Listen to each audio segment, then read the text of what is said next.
Hello friends, welcome back to my channel. और आज का मेरा टॉपिक है ज़ेरोस्टोमिया यानी कि ड्राई माउथ, यानी कि मुंह का सूखा सूखा जो लगना है उसे हम ज़ेरोस्टोमिया कहते हैं। ये जो ज़ेरोस्टोमिया है ये खुद एक बहुत बड़ी बीमारी नहीं है, लेकिन ये कई बीमारियों का संकेत ज़रूर हो सकती है। ज़ेरोस्टोमिया की वजह से आपका क्वालिटी ऑफ लाइफ जो है वो बहुत ही हैम्पर हो जाता है।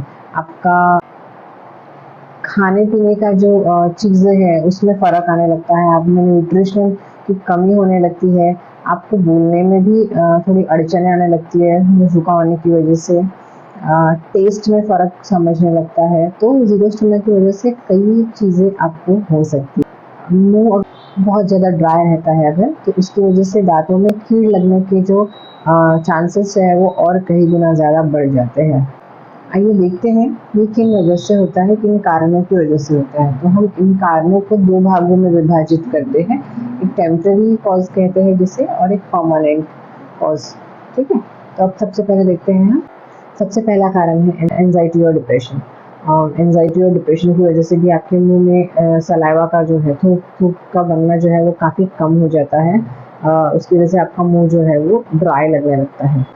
और कभी-कभी कुछ साइकोलॉजिकल प्रॉब्लम्स जो होती है, जैसे कि एंजाइटी और डिप्रेशन, उसको ट्रीट करने के लिए भी हम आपके डॉक्टर्स जो है वो कुछ दवाइयाँ देते हैं, जिसकी वजह से जो थूक का बनना है वो काफ़ी कम हो जाता है। सलाइवा इनहिबिटर्स कहते हैं उन्हें, जिसकी वजह से थूक का बनना जो है वो काफ़ी कम हो जाता है। इसीलिए तब भी उस सिचुएशन में आपके मुँह में आपको ड्राई माउथ के सिम्पटम्स दिखेंगे। दूसरा कारण है, जैसे कि आपने किडनी स्टोन पढ़ा होगा, पथरी जो होती है किडनी में होती है, वैसे ही हमारे यहाँ पे सबमैंडिबुलर ग्लैंड होती है, जिसकी वजह से हमारे मुंह में थूक बनती है। बहुत सारी ग्लैंड्स होती है, उसमें से एक मेजर ग्लैंड है सबमैंडिबुलर ग्लैंड, जिसकी वजह से आपके मुंह में थूक आती है। ठीक है, तो कई बार क्या होता है, उसके डक्ट में यानी एक लाइनिंग पाइप होता है जिसमें स्टोन आ जाता है। डक्ट कैन कैल्कुलाई जिसे हम कहते हैं, डक्ट में वो ब्लॉक कर देता है।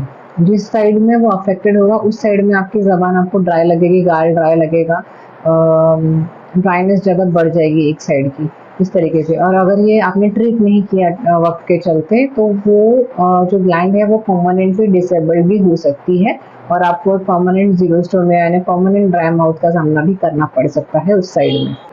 एक और कंडीशन होती है जिसे हम सियालोएडेनाइटिस कहते हैं, यानी कि आपकी सलाइवरी ग्लैंड का इन्फ्लेमेशन, यानी कि आपकी सलाइवरी ग्लैंड में सूजन जब आने लगती है किसी भी प्रकार के इन्फेक्शन की वजह से, तब भी आपके मुंह में सलाइवा का जो प्रोडक्शन है वो कम होने लगता है। आपने कई बार देखा होगा छोटे बच्चों को ऐसे सूज जाता है, उसमें जो है वो ग्लैंड में सूजन आने लगती है, उसकी वजह से बच्चों के मुंह में भी ड्राइनेस आने लगता है। ये कंडीशन बड़ों को भी हो सकती है।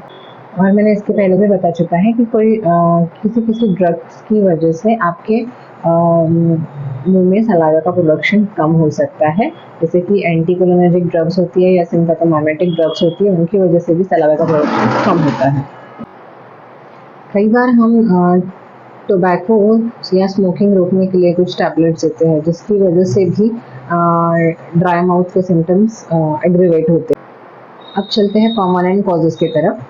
तो सबसे पहला कॉज है सलाइवरी ग्लैंड का ना होना, कंजेनाइटल ही है, यानी पहले से ही आपके मुंह में अगर कोई सलाइवरी ग्लैंड नहीं है, एब्सेंट है वहाँ पे, तो आपको लाइफ लॉन्ग ज़ीरोस्टोमिया के सिम्टम्स रहेंगे। दूसरा कॉज है जोग्रेन सिंड्रोम, जो 40 साल के ऊपर के लोगों को, वुमेन्स में स्पेशली होता है, जिसमें ड्राई माउथ, ड्राई आइज और रूमेटॉइड आर्थराइटिस के सिम्टम्स आपको दिखाई देते हैं। कोई डिसऑर्डर्स है, जैसे कि डायबिटीज मेलाइटस है, पॉलीयूरिया, फिर पार्किंसंस डिसीज है, सिस्टिक फाइब्रोसिस है, सार्काइडोसिस है, इन सब बीमारियों में भी आपको ज़ीरोस्टोमिया के सिम्टम्स दिखाई देते हैं। कई बार vitamin A, riboflavin, nicotinic acid की डेफिशिएंसी और एनीमिया, इनकी वजह से भी आपको ड्राई माउथ के सिम्टम्स दिखाई देते हैं। और एक कंडीशन है रेडियोथेरेपी। कैंसर पेशेंट में जो हम रेडियोथेरेपी करते हैं, उसकी वजह से भी आपके मुंह में ज़ीरोस्टोमिया के सिम्टम्स शुरू हो जाते हैं। रेडिएशन की वजह से दांतों पे कोई असर नहीं होता है, बट जो थूक जो जमा होती है उसका प्रोडक्शन कम होने लगता है रेडिएशन की वजह से, जिसकी वजह से दांतों पे असर पड़ता है और दांत कमजोर होकर टूटने लगते हैं। साइंस एंड सिम्टम्स ज़ीरोस्टोमिया के वही साइन सिम्टम्स है कि आपके मुंह में आपको सूखापन लगने लगता है, कभी कई बार ये कंटिन्यू होता है, किसी पेशेंट में ये इंटरमिटेंट होता है, कभी लगता है कभी नहीं लगता है। कुछ केसेस में जैसे यूनिलैटरल, अगर एक ही साइड में आपको ऐसा कंटिन्यू फीलिंग आ रहा है तो उसका मतलब आपके सबमैंडिबुलर डक्ट में कुछ इश्यू है। और जो जोगरेन सिंड्रोम होता है उसमें आपको दोनों साइड में सूजन दिखाई देती है, और उसकी वजह से आप ऐसा डिस्टिंग्विश कर सकते हैं कि आपको क्या हुआ है। अब ज़ीरोस्टोमिया का जो कंडीशन है वो ज़्यादा बढ़ने की वजह से मुँह में कील लगने का प्रमाण बहुत ज़्यादा बढ़ जाता है, और उसकी वजह से आपके टीथ जो है लॉस होने लगते हैं।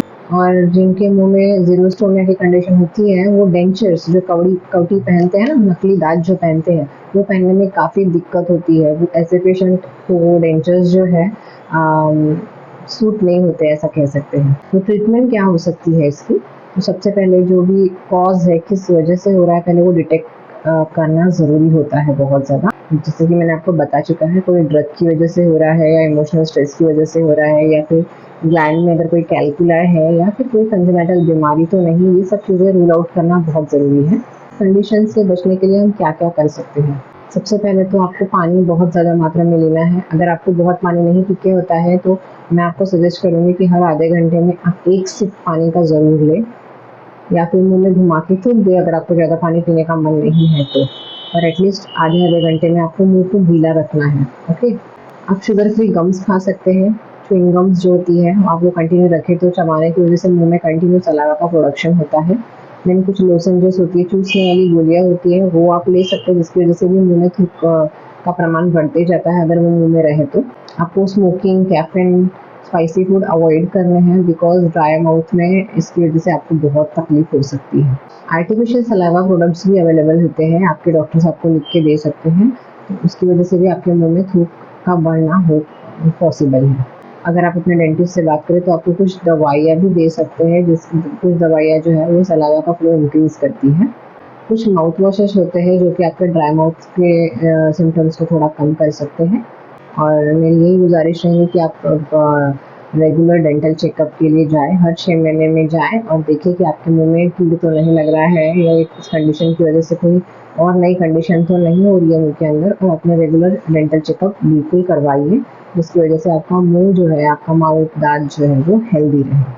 सो आई होप सो आपको मेरा ये वीडियो पसंद आया हो। इसको लेकर अगर आपको कोई भी सवाल है तो प्लीज़ बेझिझक आप मुझे कमेंट बॉक्स में पूछिए, मैं आपके सवालों के जवाब जल्द से जल्द देने की कोशिश करूँगी। तब तक के लिए बाय।